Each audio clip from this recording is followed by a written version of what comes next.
Olá a todos, sejam bem-vindos a esta série Profecias Finais. Antes de nós começarmos com a nossa apresentação de hoje, eu gostaria de convidar que nós façamos uma oração para pedirmos a bênção do nosso Pai Celestial. Querido Pai que estás no céu, nós somos gratos pela sua graça, bondade e misericórdia. Obrigado pelo seu amor, obrigado pelo seu cuidado, obrigado por tudo quanto o Pai tem feito em nossas vidas. Derrame suas bênçãos sobre nós e nos dê o entendimento da sua palavra. É o que lhe pedimos e agradecemos em nome de Jesus. Amém.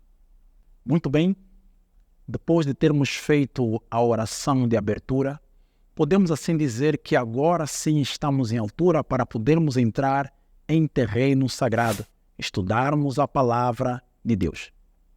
Esta nossa série, ela vai estar centralizada exatamente a um tema que nós já temos em nosso canal. Vamos falar sobre Apocalipse 17, a queda da Babilônia e a importância da ONU no contexto profético da entronização da segunda supremacia do poder papal. E antes de nós entrarmos mais a fundo e começarmos essa temática, nós achamos conveniente hoje fazermos a abertura e com o título então do nosso estudo é Descodificando os Símbolos. Sim, antes de nós prosseguirmos para esse tema do Apocalipse 17, um tema que tem sido muito discutido e existem várias interpretações em relação a este capítulo. Bom, para tal, precisamos entender algumas questões e fazermos algumas perguntas. Por que precisamos estudar as profecias nesses últimos dias? Qual é a necessidade de estudarmos as profecias nos últimos dias? Abramos as nossas Bíblias. O que é que nos diz a palavra de Deus? Em Provérbios capítulo 29, verso 18, diz ali a palavra do Senhor: não havendo profecia, o povo perece, porém o que guarda a lei, esse é bem-aventurado. Outras passagens, ela usa a linguagem, não havendo profecia, o povo se corrompe. Então nós começamos a perceber o porquê que nós precisamos estudar as profecias nesses últimos dias. O propósito da profecia é nos guiar no caminho certo, para que nós não venhamos nos corromper com a contaminação deste mundo, aonde Babilônia, com suas influências, ensinos, doutrinas e cultura, está levando o mundo para um grande e terrível precipício. Outra questão que nós deveríamos, então, fazer é: por que crer na profecia? Por que você acha que nós precisamos crer na profecia? Bom, eu convido você mais uma vez a abrirmos a Bíblia no livro de 2 de Crônicas, nos seus capítulos de ler 20, nos versos 20. Acompanhe o que diz a palavra. E pela manhã cedo se levantaram e saíram ao deserto de Tecoa. E saíram Josafá e pôs-se em pé e disse: ouve-me, ó Judá, e vós, moradores de Jerusalém, crede no Senhor vosso Deus e estareis seguro. Crede nos seus profetas e prosperareis. Sim, queridos irmãos, o propósito de estudarmos as profecias é porque nela nós encontramos a prosperidade, queridos irmãos. De acordo com o verso que nós lemos aqui, a experiência do rei Josafá, vemos aqui a mensagem de que ele devia crer no Senhor e nisso consistia a sua segurança. Crendo no Senhor, no Deus único, aquele que criou os céus e a terra, então eles estariam seguros. Mas o texto não termina por ali. Não diz simplesmente que eles deviam crer apenas no Senhor e estariam seguros, mas a prosperidade do povo de Deus dependia da maneira como eles iriam tratar as mensagens enviadas por Deus através dos seus profetas. A prosperidade do povo de Deus está em crer na mensagem enviada pelos profetas. Agora nos perguntamos, por que crer na mensagem dos profetas? Sim, queridos amigos, nós devemos crer na mensagem profética porque ela é enviada pelo próprio Deus. Vocês percebem, queridos amigos? Por quê? Porque a profecia é nada mais do que a previsão de Deus dos eventos futuros que ainda não ocorreram. Sim, mas ainda assim, nós nos perguntamos que conselho o apóstolo Paulo então nos dá em relação a isso? Já que nós precisamos crer nos profetas e nisso consiste a nossa prosperidade, Paulo diz em Tessalonicenses, 1 Tessalonicenses capítulo 5, verso 20. O que é que nos diz aí a palavra do Eterno? Diz aí a palavra do Senhor: não desprezeis as profecias. Sim, queridos irmãos, a palavra do Senhor nos diz claramente que nós não devemos desprezar as profecias. Infelizmente, queridos, nós estamos vivendo numa época em que parece que algumas pessoas eles não querem que Cristo volte logo. Quando eles percebem que nós estamos constantemente apresentando os assuntos relacionados aos eventos dos últimos dias, apresentando diante do povo os eventos que estão acontecendo bem diante de nós, algumas pessoas dizem: vocês são alarmistas, vocês estão agitando a mente do povo, vocês estão fazendo as pessoas ficarem inquietas. Querido amigo, infelizmente essas palavras não vêm de outras pessoas. Estas palavras estão vindo de pessoas que dizem pertencer ao povo de Deus. Só que a maioria das pessoas se esquecem, ou talvez não saibam, que o movimento adventista, prezado amigo, preste muito bem atenção, o movimento adventista, ele é um movimento profético. Ele surgiu como fruto da profecia bíblica. Podemos assim dizer que o movimento adventista é uma geração de profetas. Sim, querido amigo, uma geração de profeta.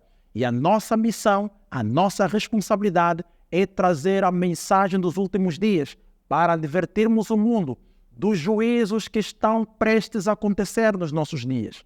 Muito bem, qual é a origem da profecia? Qual é a origem da profecia? 2 de Pedro, capítulo 1, verso 21, diz-nos ali a palavra do Senhor: porque a profecia nunca foi produzida por vontade de homem algum, mas os homens santos de Deus falaram inspirados pelo Espírito Santo. Qual é a origem da profecia? Não estamos falando aqui de profecias inventadas por homens que dizem ser profeta, tal como nós vemos hoje espalhado no mundo evangélico. Algumas pessoas dizem ser profeta e elas, quando sobem no púlpito, quando elas estão ali, eles dizem: eu tenho uma profecia para dar para a igreja, eu tenho uma profecia para aquele irmão, eu tenho uma profecia para este irmão. Não, queridos amigos, olhem bem o que a palavra do Senhor está dizendo. Diz-nos aqui no verso 21, porque a profecia nunca foi produzida por vontade de homem algum. Por quê? Porque homem algum conhece o futuro. E profecia é nada mais do que a predição do futuro, dos eventos que vão acontecer no futuro. Queridos amigos, precisamos olhar com muita atenção. Quando nós olhamos para o nosso mundo, em nossa volta, nós estamos vendo que muitas coisas já estão acontecendo, meus queridos amigos. E onde está o povo de Deus que tem a profecia? O Senhor está nos chamando para que nós possamos nos levantar e, como Josafá, dizer então: crede no Senhor e estareis seguro, crede nos seus profetas e prosperareis. Em outro sentido, queridos amigos, a profecia ela é comparada como um mapa que nos conduz para uma viagem. E nós temos a bússola, que também serve como um instrumento para a viagem. Então nós temos a Bíblia e temos as profecias. Sim, temos os ensinamentos bíblicos e temos também as profecias. E as profecias Deus os deu para que pudesse conduzir o seu povo nos últimos dias, meus queridos amigos. Então, não olhar para as profecias, não entender as profecias, não estudar as profecias, é comparado a um homem cego que não sabe para onde vai, meus amigos. Vocês percebem? Vamos prosseguir. posso interpretar a profecia do meu jeito? Será que eu posso interpretar a profecia do meu jeito?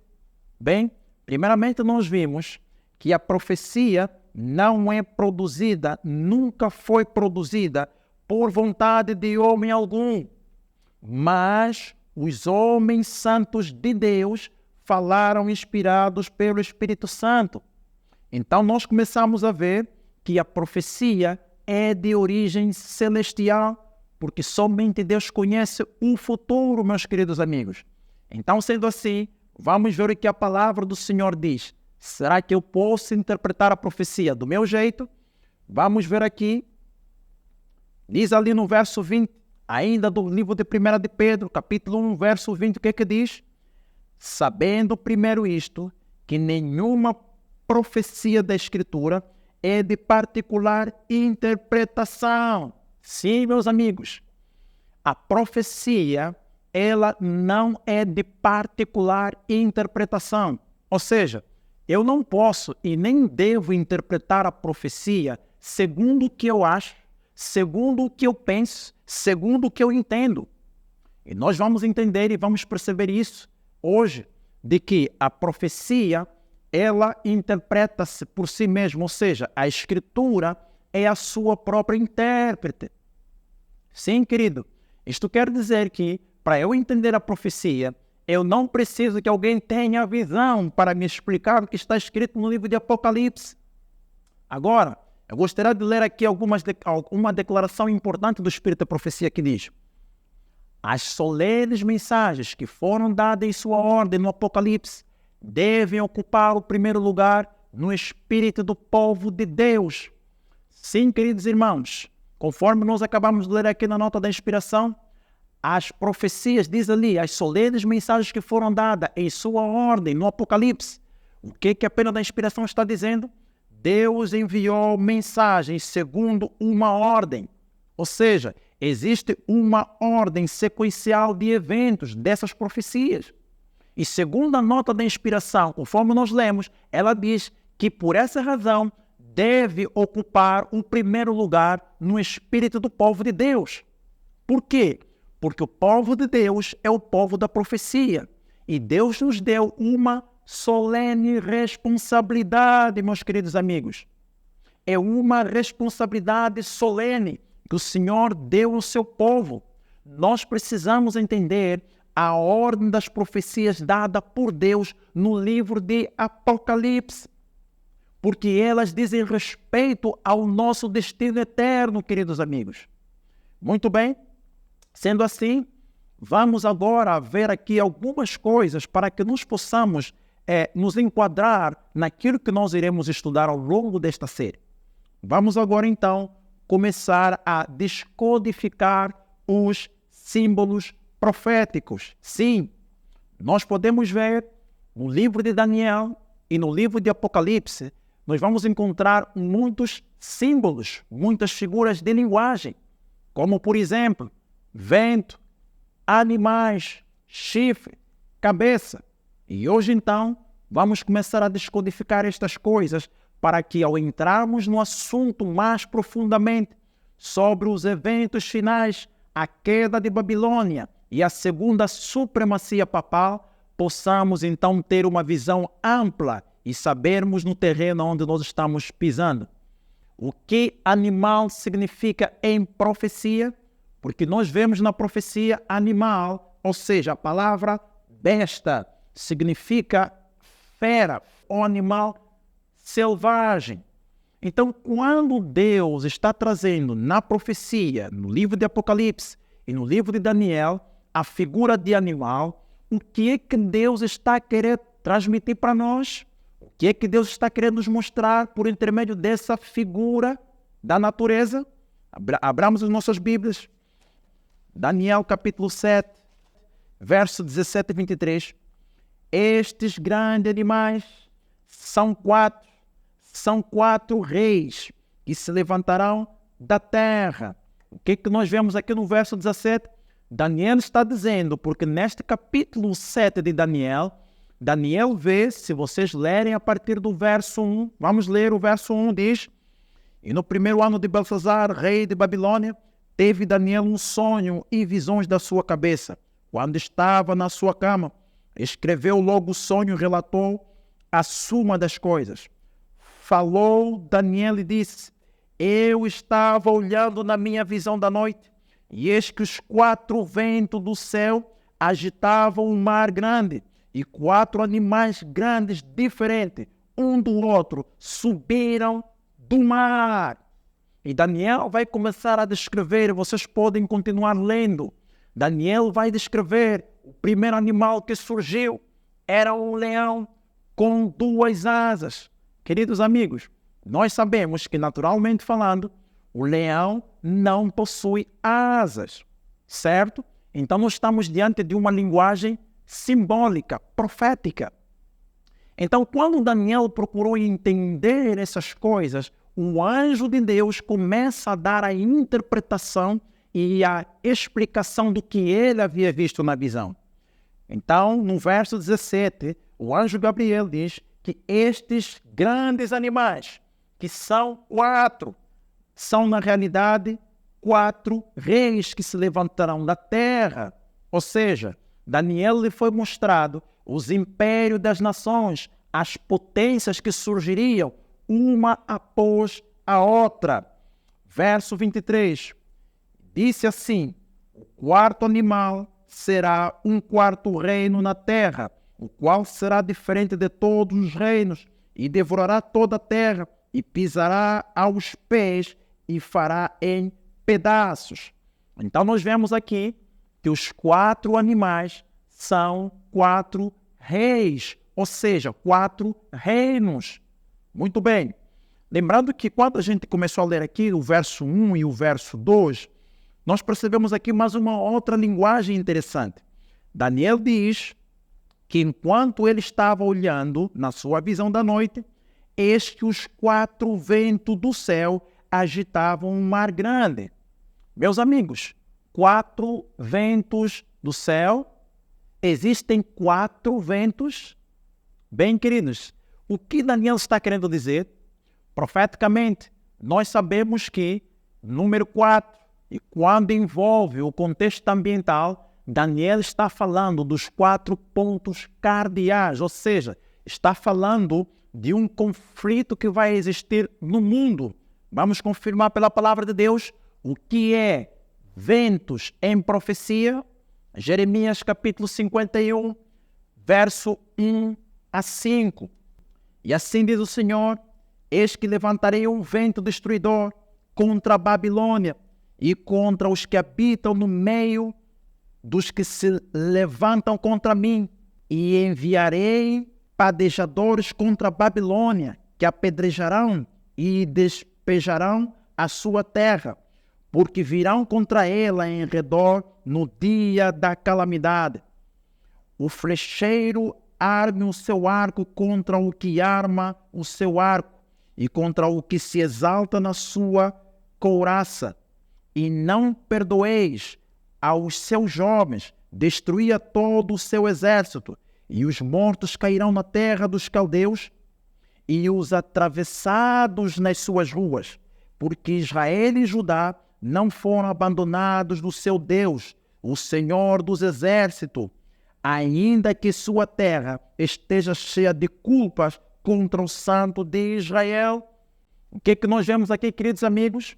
Deus está dizendo, através da interpretação profética, que o vento significa o quê? Vento, o que é que significa? Guerras. Deus está predizendo uma guerra contra o reino da Babilônia. Sim, queridos amigos. Então, em profecia, vento significa guerra.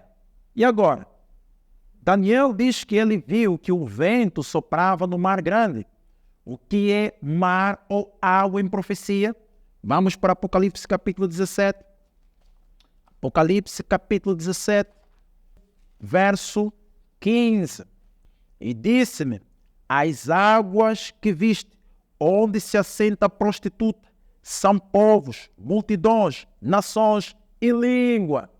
Então nós vemos aqui que Daniel estava vendo uma guerra entre as nações que estava acontecendo. uma guerra entre os reinos para se estabelecerem como as potências. Então é isso que Daniel estava vendo. Vocês percebem, queridos amigos? Vamos continuar.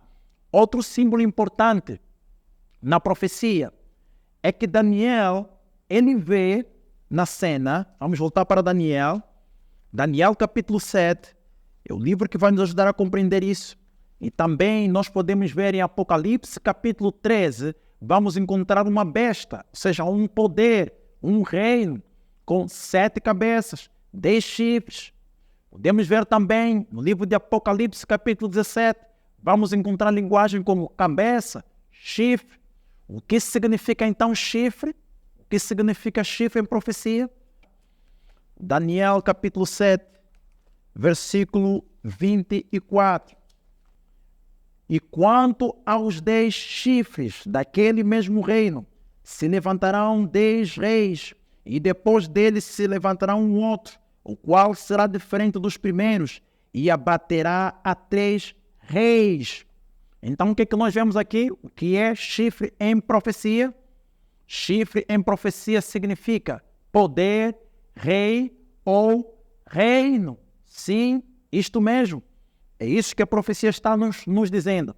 Vamos prosseguir descodificando mais outros símbolos para que a gente possa entender a linguagem profética. Nós vimos ali a menção de cabeças. O que é cabeça?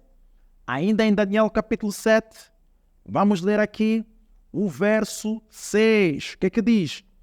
Depois disso, eu continuei olhando, e eis que outro semelhante a um leopardo, e tinha 4 asas de ave nas suas costas. Tinha também este animal 4 cabeças, e foi-lhe dado domínio.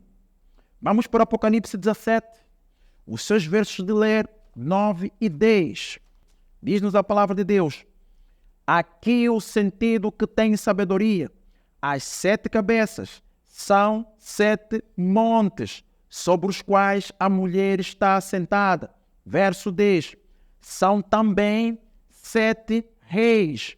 5 já caíram, e um já é, e o outro ainda não é vindo. E quando vier, convém que dure pouco tempo. Sim, queridos amigos, nós podemos ver aqui que a linguagem profética está dizendo que cabeça em profecia significa o quê? Rei, como também pode significar reino. Um exemplo prático, quando nós olhamos para a profecia de Daniel capítulo 2, o rei Nabucodonosor, ele teve um sonho de uma estátua dividida em 4 partes.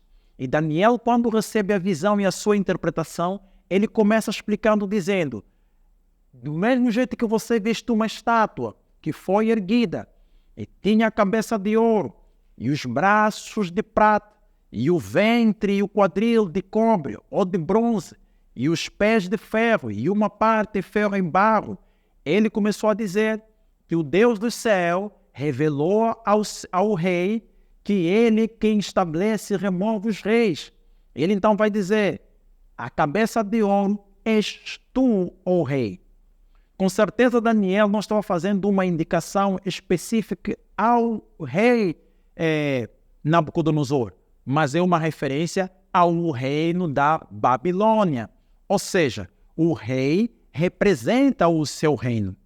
Então, logo, cabeça em profecia tanto significa rei, como também significa reino. Estamos entendendo? O que é asa? Vamos ver em Salmos capítulo 18, versículo 10.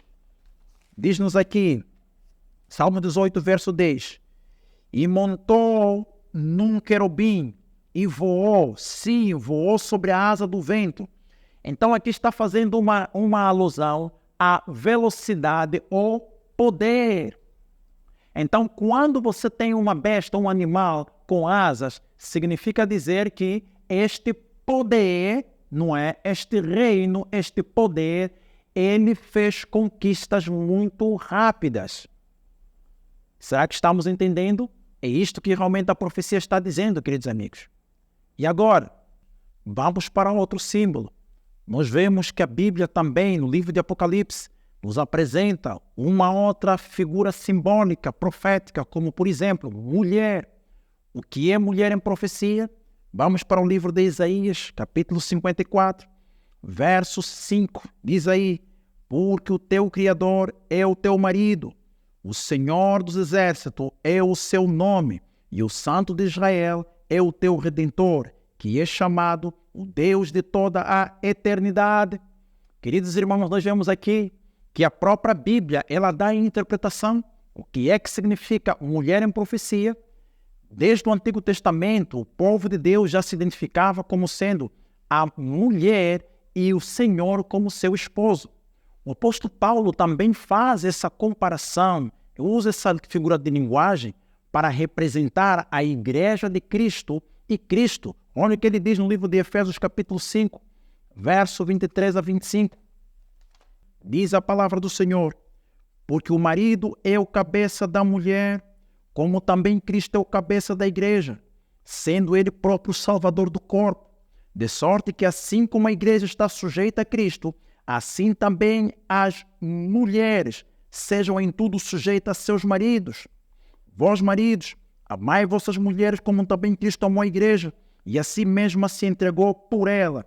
Então nós vemos aqui que a profecia bíblica deixa bem claro que mulher em profecia significa igreja. E nós temos na linguagem profética dois símbolos importantes no livro de Apocalipse. De um lado nós temos Apocalipse capítulo 12, uma mulher vestida de sol, com uma coroa de 12 estrelas e a lua debaixo dos seus pés. Em Apocalipse 17, nós temos uma mulher prostituta com um cálice, e no cálice estava cheio de vinho, de abominações. Então nós temos aqui duas figuras importantes. Se mulher significa igreja, então nós temos de um lado, Apocalipse capítulo 12, a igreja de Cristo, e do outro lado, Apocalipse capítulo 17, a igreja de Satanás, que levará o mundo inteiro na sua ruína, porque ela tem embebedado as nações com a sua prostituição. E esses são os assuntos que nós iremos estudar mais profundamente adiante, quando darmos continuidade com a nossa série. Outra figura importante que nós gostaríamos de passar aqui é o dragão. O que significa dragão em profecia? Vamos lá, Apocalipse capítulo 12, verso 9. E diz: e foi precipitado o dragão, a antiga serpente, chamada de Diabo e Satanás, e engana todo mundo. Ele foi precipitado na terra, e os seus anjos foram lançados com ele. Então nós vemos aqui que a Bíblia por si só, ela se interpreta. Dragão significa o quê? Satanás, o diabo, o inimigo da igreja de Deus, o inimigo de Jesus Cristo. Sim, dragão em profecia significa Satanás. Assim como nós temos nos últimos dias Deus usando os seus instrumentos, Satanás também tem seus instrumentos, tem os seus agentes para fazer a sua obra. Um aspecto interessante que nós precisamos ver é que Deus está dizendo nesses últimos dias que nós precisamos estudar as profecias e entendê-las, porque nos é requerido entendê-las nesses últimos dias. Agora, notem o que diz o Espírito da profecia. Há necessidade de mais íntimo estudo da palavra de Deus. Especialmente devem, qual livro?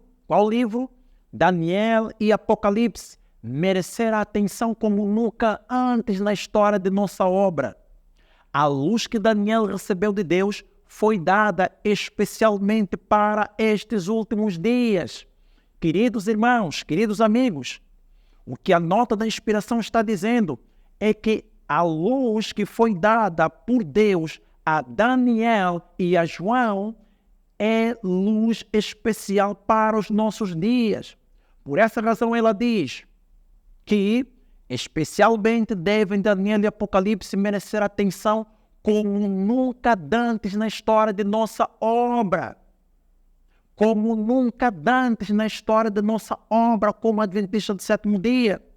Precisamos dar maior atenção às profecias dos últimos dias, Porque a luz que Daniel recebeu, que João recebeu, ela foi dada especialmente para os nossos dias. Vamos prosseguir. Diz aí, os últimos dos escritos do Novo Testamento está cheio de verdades cuja compreensão nos é necessária. Este último livro da Bíblia, o Apocalipse, ela contém luz para os nossos dias e nos é necessária. Por quê? Porque a luz encontrada no livro de Apocalipse nos ajuda a compreender a sequência dos eventos. Então, nós precisamos entender estas coisas, correto? As predições do livro de Apocalipse, que ainda não se cumpriram, logo se cumprirão. Esta profecia deve ser agora estudada com diligência pelo povo de Deus e compreendida claramente. Ela não encobre a verdade, nos previne com clareza, contando-nos o que haverá no futuro. Queridos, estas profecias nos ajudam a entender as coisas que vão acontecer no futuro. Vamos dar uma olhada mais uma vez. As predições do livro de Apocalipse que ainda não se cumpriram, logo se cumprirão.